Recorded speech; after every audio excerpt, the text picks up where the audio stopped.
Hey gang, well, it must be Wednesday. I'm Mark Sweeney from here in Austin, Texas at Austin Dental Spa, and we do a Wisdom Wednesday Facebook Live every Wednesday, and that's what you're tuning into now. Some of you probably been here before.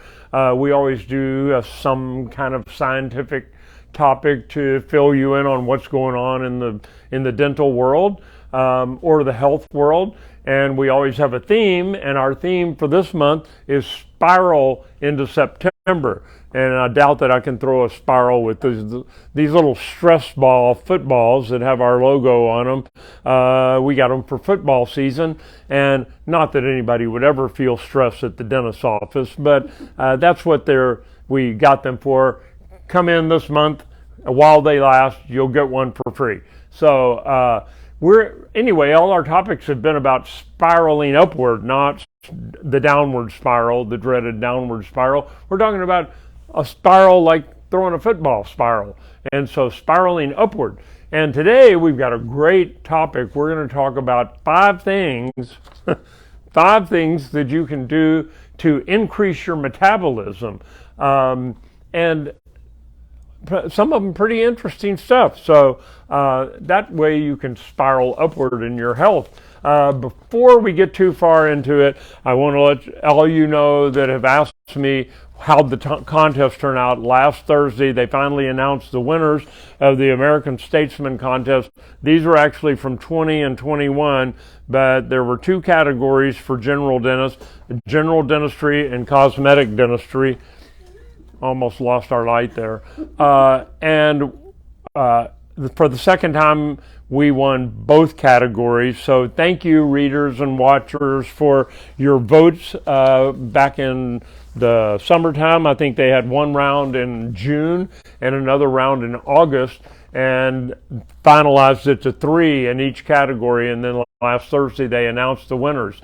And we got both of them. So thank you again for your votes. That was voting every day in every category. We got kind of tiresome, but y'all did it. Y'all pushed us over the top. We appreciate the recognition. And so I haven't gotten the plaques for this year. Obviously, it was just last week. But here we go with 5 things that you can do to increase your metabolism. Some of them you probably already knew. Some of them might come as a surprise to you. Number 1, eat more protein. Why? Because it takes more energy to break down protein than it does to break down fats or carbohydrates. And so 20 to 25% of usable energy to metabolize protein compared to only 5 to 10% for carbs. That's like 1/3, or 0 to 3% for fats. So you're burning calories by metabolizing the protein, so which is a good thing. And so bottom line is your body expends more effort to break down protein, and protein also gives you a greater sense of fullness after you eat. So that's why diets like the keto diet or all the so-called high protein diets, that's why they are there, because you're eating the vast majority of your meal, 80% or more, is protein. And so your body's going to use some energy. It's going to burn some, hopefully, fat just to digest the food that you eat. Eating more protein can also cause a drop in your metabolism. Can reduce the drop in metabolism that usually associates weight loss, especially sudden weight loss. You're losing fat and muscle, and so increasing your protein intake will reduce that possibility. So, because like I said, it takes more energy to break down protein. Second one, this is an easy one, but with a couple of little caveats. Drink more water. We've all been hearing this for years and years and years. I've got 2 people on my team that come in every day with a jug about 64 ounces, and they try to drink it during the workday between 8 and 5. They try to finish it off. It's not as easy as you would think, but they have noticed that they've lost weight, because we're going to get to that in just a second. Drinking the sugary drinks like the Gatorades and Powerades and some of the waters out there have calories in them. They've got flavorings, they've got some kind of sugar in there. And so obviously, if there's calories compared to water, which is 0 calories, you're automatically reducing your intake. That's a no-brainer. But this I found interesting. In a review in 2013, they found out that drinking a significant amount of water might actually speed up your metabolism temporarily, but at least it does. 17 ounces of water. Now you figure, I hate to use beer as an example. A typical beer is a 12-ounce can, but the tall boys are 16 ounce. This is 1 more ounce than that. So that's a significant amount of water to drink all at once. But drinking it all at once, it raises your metabolism by 30% for almost an hour. Drinking that same amount of water, they also did other studies that show that drinking water right before you eat, like within an hour before you eat, again, that 17 ounces is I don't know why they picked 17 instead of 16, because 16 ounces, it's easy to find 16-ounce containers. But drinking that water 30 minutes to an hour before you eat, they did a study where they had a control group of people that didn't drink water, and the people that drank 16 ounces or more of water within 30 minutes before they eat lost 3 pounds more on average than the people who didn't drink the water. It didn't say how much weight they actually lost. I imagine it varied per individual depending on a lot of other factors. But anyway, drinking water before you eat and drinking water throughout the day can not only help you eat less, feel more full, but speed up your metabolism too. So it helps you in all 3 categories.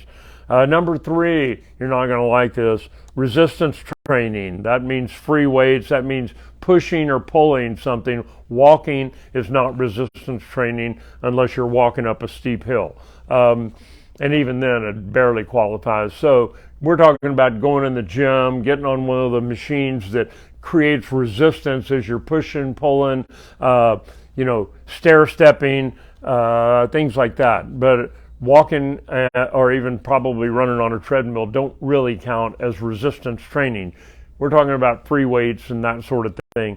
So sorry about that. Medicine balls, kettlebells, weight machines. Muscle is more metabolically active than fat. And so when you're working the muscles, you're speeding up your metabolism automatically. So you're getting both benefits. You're building up the muscle bulk and you're burning fat. So changing that's where the keto diets come in handy. They create a situation in your body so that it burns fat quickly. That's interesting, but probably not very useful unless you're already a gym rat. Number 4, this is an interesting one. Drink coffee. Now, there's a caveat to that too. They've been shown that caffeine temporarily boosts metabolism, just like we talked about with water. Caffeine and green tea both have some kind of caffeine in them that creates a boost in your metabolism, even if it is somewhat temporary. Several studies found that coffee's effect on metabolism and fat burning may contribute to successful weight loss and maintenance.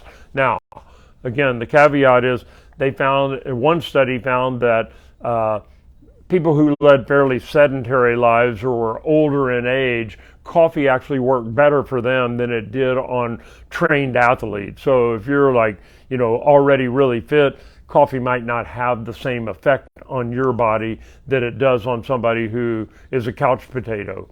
So you got to know that. That's number 4. Number 5, and you're going to have heard this over and over again, get more sleep. Get at least 8 hours a night on average.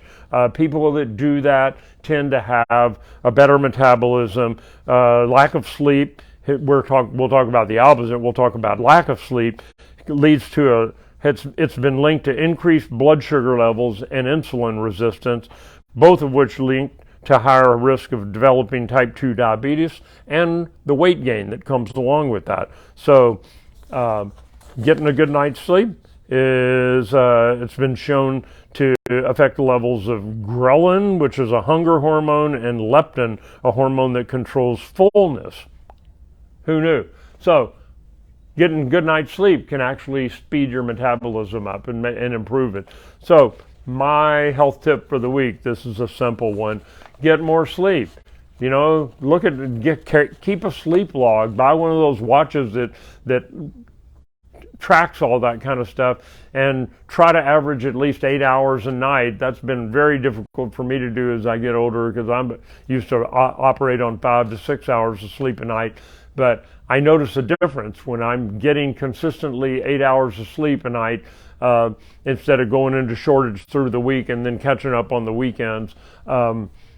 It made a difference in my weight loss and gain, and also in the way my body felt in general. So get some sleep. That's my health tip for the week. I will see you next week for another version of Wisdom Wednesday.